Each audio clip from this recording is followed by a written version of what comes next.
Hello friends, आज हम लोग डीएसएम फ्रेश फूड के बारे में बात करने वाले हैं। इनका ब्रांड नेम अगर आपने देखा होगा मार्केट में, तो ऑनलाइन भी इनका जैप जैप फ्रेश के नाम से इनका प्रोडक्ट अवेलेबल है। और ये basically fresh meat, chicken, fish ये सारा प्रोवाइड करते हैं। रिसेंटली इन्होंने एक नया ब्रांड भी एक्वायर किया है, उसके बारे में भी हम लोग बात करेंगे। वो brand is basically on the ready to cook, ready to eat segment में है। ठीक है। तो अभी जो इनका H2 का रिजल्ट आया हुआ था उसके बारे में हम लोग डिस्कस करेंगे, फिर FY26 का भी सारा कुछ देखेंगे। उसके बाद देखेंगे कि हम ये FY26 में इन्होंने क्या क्या नई चीज़ें की है और आगे के लिए कुछ गाइडेंस दिया है क्या। ठीक है, तो ये सारे इस स्ट्रक्चर में हम लोग ये पूरा बिजनेस को कवर करने वाले हैं। ठीक है, तो पहले हम लोग इसका रेवेन्यू मॉडल या जो बिजनेस मॉडल है वो समझते हैं। सो व्हाट दे डू कि they provide the fresh food, fresh meat, chicken and fish, plus now they started with ready to cook and ready to eat segment के food के को भी इन्होंने स्टार्ट किया है। ठीक है, तो ये सब ये मार्केट में प्रोवाइड करते हैं। ठीक है, अभी मार्केट में दो तरह के कस्टमर, एक B2B हो गया, दूसरा B2C हो गया। सो दोनों सेगमेंट को ये सर्व करते हैं। ठीक है, अभी अगर हम लोग FY26 का इनका रेवेन्यू देखते हैं, तो रेवेन्यू ग्रोथ जो YoY नंबर उन्होंने बताया दैट इज 68.9% का है। ईबिटा इज 90.6% का है। ईबिटा मार्जिन 14.1 है। पैट इज 58.8% है एंड पैट मार्जिन इज 6.5 है। और अगर हम लोग H2 FY25 versus H2 FY26 देखते हैं, तो रेवेन्यू ग्रोथ जो बताया है दैट इज 95.8% का आया हुआ है। ईबिटा 42.2% है। ईबिटा मार्जिन 17.4 था H2 FY26 में। और अभी का जो H2 FY26 का जो margin, sorry, I think EBITDA margin for H2 FY26 का उन्होंने बताया दैट वाज 17.4%। और H2 FY26 का जो ईबिटा मार्जिन है दैट इज 12.7% है। ठीक है, मतलब वो थोड़ा कम हुआ है।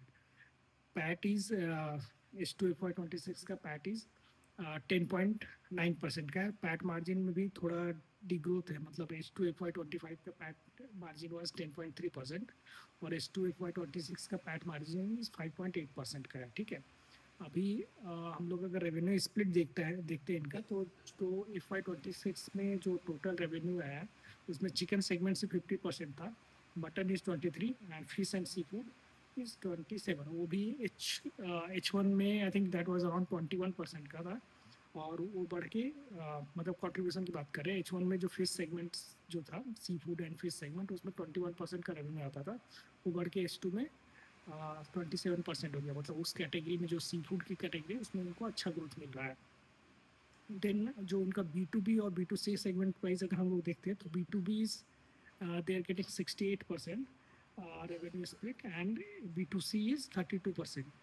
एंड जो कि अभी B2C मोस्टली ऑनलाइन सेगमेंट है सारा कुछ, मतलब ऑनलाइन जो सेल हो रहा है that is only B2C segment में अभी उनका रेवेन्यू आ रहा है। ठीक है, और this B2B they purposely push, मतलब पिछले पहले ये 50-50 के आसपास का स्प्लिट था, but they purposely moved it to more on the B2C segment because they also started this fish का और जो जो सी फूड का बिजनेस है that they recently did this back and integration. मतलब उन्होंने क्या किया कि अराउंड 300 फार्मर के साथ पार्टनरशिप किया टू, जो कि basically the sea food farmers है। मतलब वो सारा जो फिश हुआ और जो भी इस तरह की जो चीज़ें कंज्यूम होती है उसको सप्लाई करते हैं। ठीक है, तो वह when you are partner with इतना, मतलब 300 से ज़्यादा फार्मर्स के साथ, तो वो जो प्रोड्यूस करेंगे that also need to be consumed in the market quickly,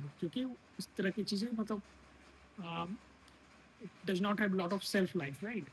So because of that, they purposely moved more focus on the this B2B segment में, ताकि जो मतलब रेस्टोरेंट्स हुए हैं और इस तरह के कैफेज है, ये सारा कुछ जो प्रोडक्शन है उसको कंज्यूम कर पाएंगे। ठीक है, देन अगर हम लोग जोग्राफिकली भी अगर उनका बात करते हैं रेवेन्यू स्प्लिट का, तो कर्नाटका इज 28%, हरियाणा 28%, महाराष्ट्र से 23% आता है, दिल्ली से 12% और उत्तर प्रदेश से 8%।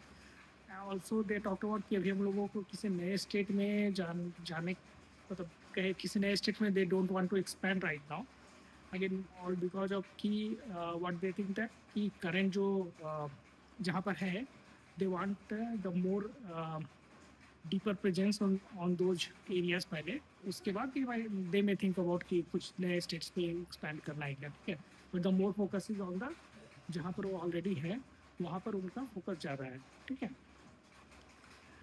B2B का हमने बात की, right? So right now B2B they serve around 300 plus restaurants and institutional customers, ठीक है. और हाँ, they recently acquired this हमने बात की, right? Ready to cook and ready to eat segment के बारे में, right?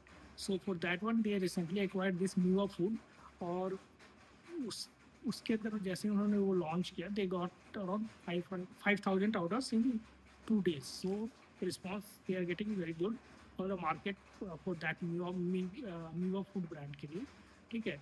और FY27 के लिए दे आर एक्सपेक्टिंग कि 15 से 20% का revenue will be getting from this new food. Then they also expecting कि जो सी फूड का जो बिजनेस है वहाँ से दे विल बी गेटिंग मतलब एक रेवेन्यू का कंट्रीब्यूशन, ठीक है. तो ये जो वैल्यू एडेड प्रोडक्ट्स हैं और सी फूड का सेगमेंट है, दे आर वो जा कैसे लाइक हाई मार्जिन हो गया, हाई मार्जिन प्रोडक्ट्स हो गया, right.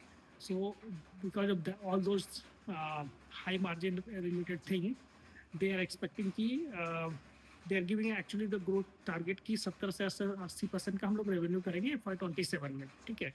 They did one more thing in the FY26, मतलब उन्होंने एक pilot project sort of run किया जिसमें उन्होंने 15-20 स्टोर्स जो मतलब रिटेल मीट के स्टोर्स है उसको आइडेंटिफाई किए और वहाँ पर दे सर्व देयर ओन फ्रेश मीट और ये चिकन, ठीक है.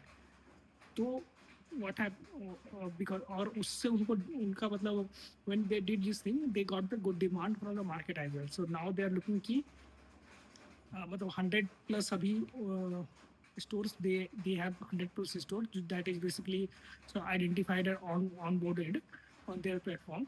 एंड जो FY27 के लिए दे आर ऑल्सो लुकिंग कि हम लोग इसको 300 से 400 स्टोर लेके जाएंगे, ठीक है. But right now they are not getting those are just onboarded, not they are not contributing in the revenue. So that will be again come in the revenue contribution in FY27 में, okay.